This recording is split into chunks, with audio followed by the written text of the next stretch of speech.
저번에 금호석유의 투자 포인트랑 투자 리스크에 대해서 설명을 드렸는데, 오늘은 최근에 다시 불붙어지고 있는 경영권 분쟁 관련돼서 다시 설명을 드리도록 하겠습니다.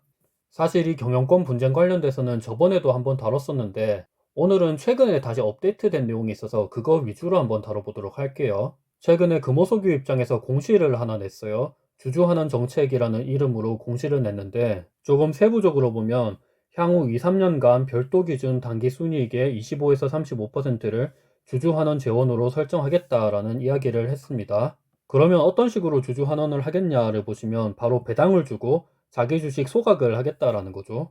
구체적으로 배당은 현금 배당을 할 건데 배당 성향을 20에서 25%를 가져가겠다라는 거고, 자기 주식 소각은 별도 단기 순이익의 5에서 10% 수준의 소각을 할 예정이라고 합니다. 사실 이 부분에 대해서는 저는 개인적으로 상당히 아쉽다고 생각을 하고 있는데, 그 이유는 이따 뒤에서도 다시 설명을 드리겠지만 이 수치가 너무 작아요, 생각보다는. 특히 배당 성약 20에서 25%는 코스피 평균에도 못 미치는 배당 수준입니다. 지금 금호석유 경영권 분쟁 관련돼서 최대 관심을 보이고 있는 사람은 바로 이분이죠. 지금은 금호석유에서 어찌 보면 해고된 박철환 전 상무입니다. 지금 박창구 회장의 조카죠. 세부적인 내용은 저번 영상을 한번 참고해 주시면 될 것 같고, 사실 이 박철환 전 상무는 어떤 식으로 주주가치 제한을 했었냐면 배당 성향을 50% 이상을 이야기했었습니다. 저도 개인적으로는 진짜 제대로 주주가치 환원을 하겠다 그러면 50% 이상은 줘야 된다고 생각을 하거든요. 왜냐면 일단은 코스피 평균 배당 성향이 40%고 경쟁사 평균이 50% 정도거든요. 근데 이번 공시에서 20에서 25% 배당? 요거는 조금 너무 주주 가치를 기만하는 행위지 않나, 저는 개인적으로 그렇게 생각을 하고 있고, 실제로 작년 정기주주총회에서 박철환 전 상무는 배당 성향 50%인 11,000원을 얘기를 했었습니다. 보통주 11,000원, 우선주 11,050원 이렇게 얘기를 했었는데 이거는 부결이 됐었죠. 당시 경영권 분쟁에서 박철환 전 상무가 박창구 회장한테 졌었습니다. 그래서 실제로 이렇게 배당 성향 50%까지 올리는 데는 실패를 했지만, 저는 개인적으로 배당 성향 50%까지 충분히 줄 수 있다고 생각을 하고 있는 게, 이 배당 성향 50%가 경쟁사 대비해서 그렇게 많은 배당은 아닙니다. 같은 석유화학 산업에 있는 LG화학이 2020년도에 배당 성향 77%를 줬었고, 롯데케미칼은 150%나 줬었습니다. SKC도 96%를 줬었어요. 근데 왜 하필 금호석유만 이렇게 배당 성향을 낮게 유지하는지는 잘 모르겠습니다. 뭐 이분의 의사가 이러시니까 뭐 그렇다고 생각을 하고 있기는 한데, 뭐 물론 기업 입장에서는 배당금을 최대한 적게 주고 기업 경영의 효율화를 위해서 이렇게 조금 아껴 쓰고 이러는 건 좋은데, 최근 들어서는 ESG가 되게 중요한 화두로 떠오르고 있잖아요. 그런 점에서 이거는 조금 너무 아쉽다, 저는 개인적으로 그렇게 생각을 하고 있습니다. 이번 금호석유의 잠정 실적이 나왔었는데 단기 순이익이 거의 2조 가량을 벌었습니다. 상당히 많이 벌었다라고 얘기할 수 있을 것 같고, 매출액은 전년 대비해서 76%, 영업이익은 224%, 당기순이익은 240%나 상승을 한 수치입니다.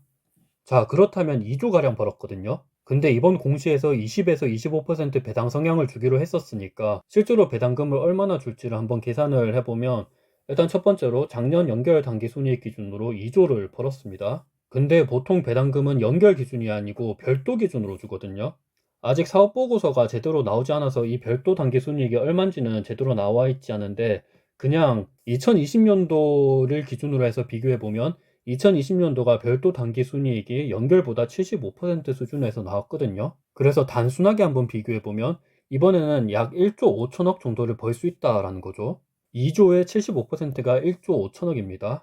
요 1조 5천억 중에서 배당 성향 20에서 25%를 계산을 해보면 약 3천억에서 3,750억 배당을 주게 되어 있습니다. 그 중에서 지금 금호석유의 발행 주식수 3천만 주를 나누면 약 만원에서 12,500원이 예상이 되거든요. 요거는 배당 수익률 기준으로 6.3에서 7.9%, 요 정도가 계산이 됩니다. 만원에서 12,500원의 배당을 준다 그러면 역대 최고 배당금을 금호석유가 이번에 주는 걸로 되고, 배당 수익률 6.3에서 7.9%를 보더라도 웬만한 금융주보다 많이 주는 거거든요.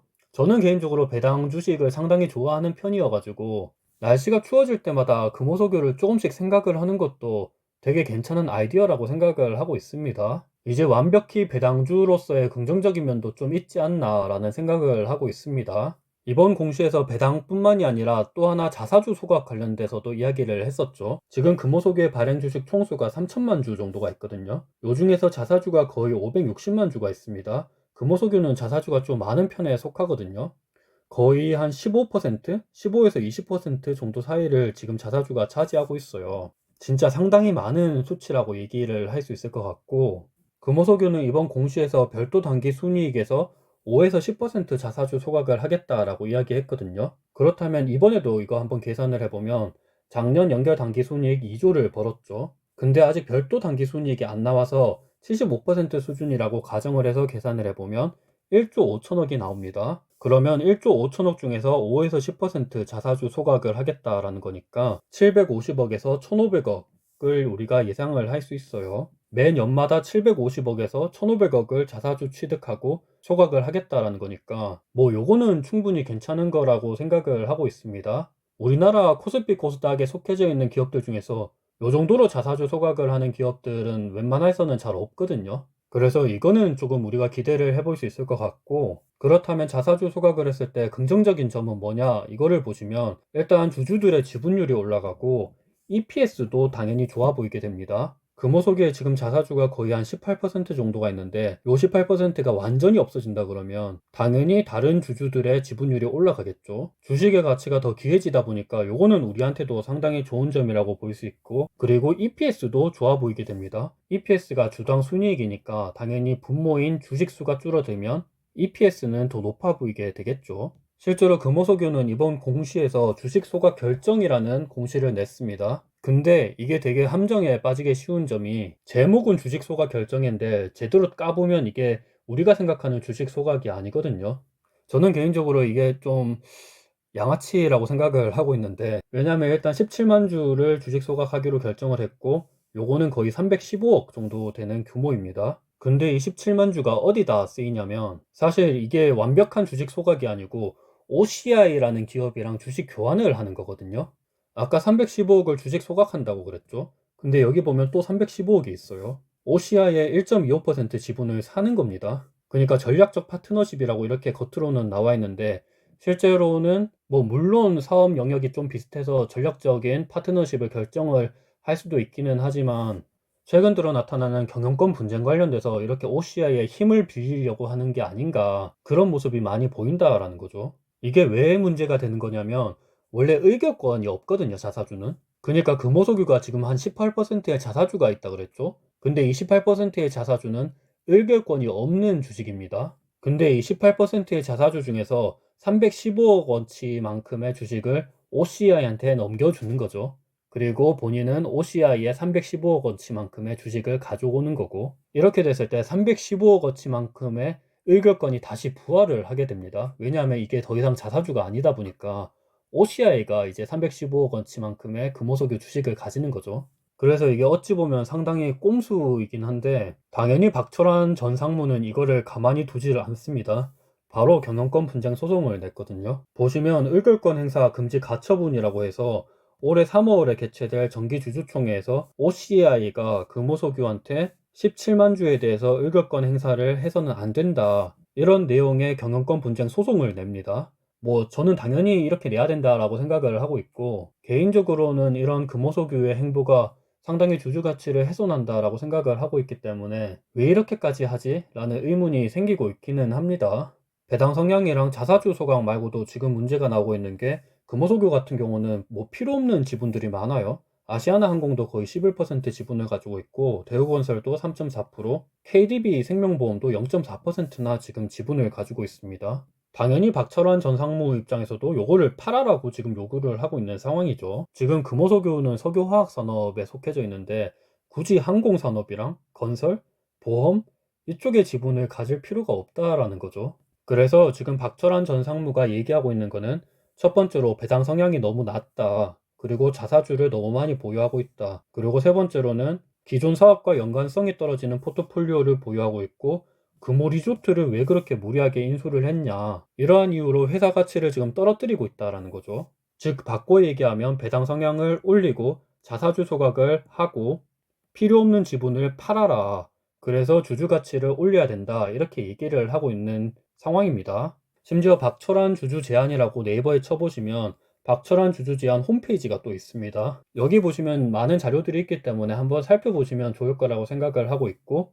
여기 홈페이지에 들어가면 의결권 위임 내지 의결권 대리 행사 권유, 이런 안내문도 뜨고 있는데 이제부터 다시 경영권 분쟁을 일으키려고 하는 의지를 보이고 있습니다. 아무래도 이번 3월 정기주주총회가 다가오고 있기 때문에 요거 관련돼서도 조금 우리가 눈여겨보면 좋지 않을까 이렇게 생각을 하고 있습니다. 사실 이번 경영권 분쟁 소송을 내면서 경영권 분쟁이 지금 다시 불을 붙었죠, 이미. 아마 요거는 3월 정기주주총회에서 조금 더 가시화되지 않을까 이렇게 생각을 하고 있습니다. 그래서 요약을 해보면 박철원 전 상무가 얘기하고 있는 경영권 분쟁, 주주가치 제고를 위해서 어떻게 해야 되냐면 배당을 늘려라라는 거죠. 지금 20에서 25% 배당 성향을 가겠다라고 하는 건데 요거는 좀 너무 낮은 수치이지 않나 이렇게 생각을 하고 있고, 경쟁사 평균인 50% 이상을 일단 가야 되겠고, 자사주 소각을 해라는 거죠. 지금 금호석유는 자사주를 너무 많이 가지고 있고, 그리고 쓸데없이 OCI랑 지분 교환을 해가지고 경영권 분쟁을 어떻게 해서든 좀 피하려고 하는 그런 꼼수를 안 썼으면 좋겠습니다. 그리고 세 번째로는 본업과 상관없는 지분은 좀 팔아라 라는 거죠. 그리고 마지막으로는 금호 PNB 화학이 자회사로 있거든요. 이런 우량 자회사는 상장시켜라 이런 이야기도 했습니다. 이렇게 상장을 시키면 5천억의 재원 확보가 가능하기 때문에 요거도 다시 주주가치 환원에 쓰일 수 있다라는 거죠. 오늘은 최근에 금호석유가 또 괜찮은 모습을 보여주고 있고, 저번 투자 포인트랑 투자 리스크에 이어서 오늘은 경영권 분쟁 관련된 이야기를 좀 다뤘습니다. 금호석유는 멀티플이 상당히 싼 편에 속하기도 하고 상당히 괜찮은 기업이거든요. 근데 여기다 더해서 앞으로 배당주 이런 측면에서도 상당히 긍정적인 면이 많으니까 한 번씩 지켜보면 어떨까 이렇게 생각을 하고 있습니다. 오늘 영상은 여기서 마무리하도록 하고, 저는 네이버 블로그도 하고 있는데 경영대 뉴턴을 검색하시면 이외에도 다양한 자료들을 올리고 있습니다. 감사합니다.